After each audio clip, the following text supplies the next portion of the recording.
Get more analysis on this from Des Roches, who is an associate professor at the Near East South Asia Center for Strategic Studies. He joins me live from Bethesda, Maryland.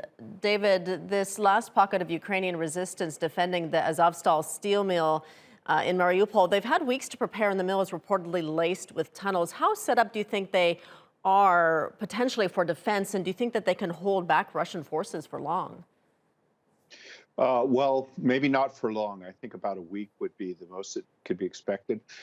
Really, what the forces remaining here can do is consume Russian combat power that otherwise would be diverted, along the Donbass, attacking the main body of Ukrainian forces in Luhansk and Donetsk. So I think that within a week, Russia will have resolved it, but I think that the units that Russia has committed to that battle will probably be so heavily damaged that they will be unable to be easily shifted to another theater of war. Yeah, actually, that was my next question. If these Ukrainian defenders can drag out the Russian offensive in Mariupol for a while longer, what does that mean for other cities that may face Russian onslaught next? They'll have more time to prepare, presumably.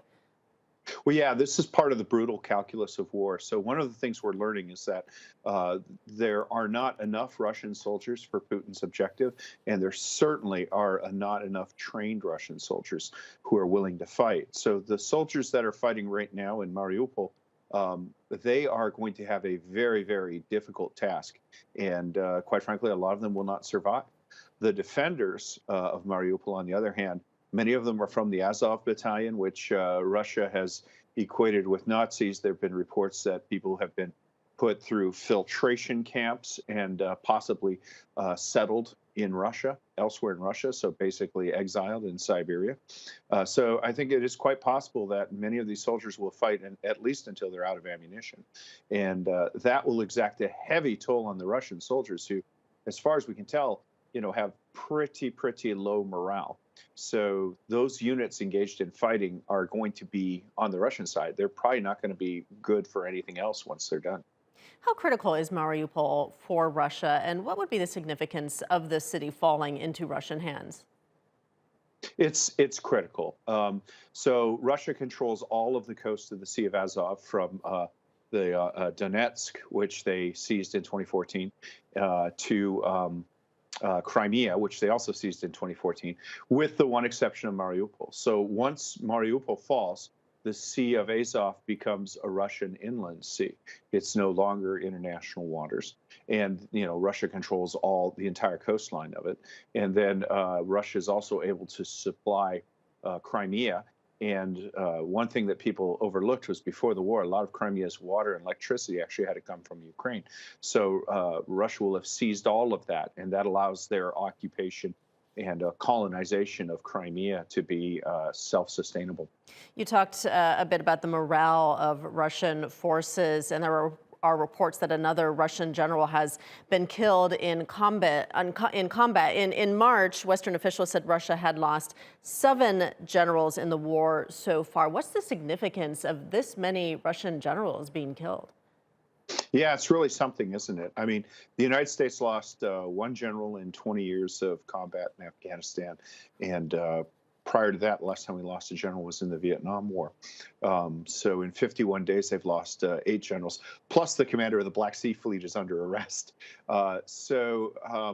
What it shows is that there just is not good junior leaders, and there's not good communication. So when a general should be operated at some degree from the fighting, and he should be exercising strategic leadership through his subordinates.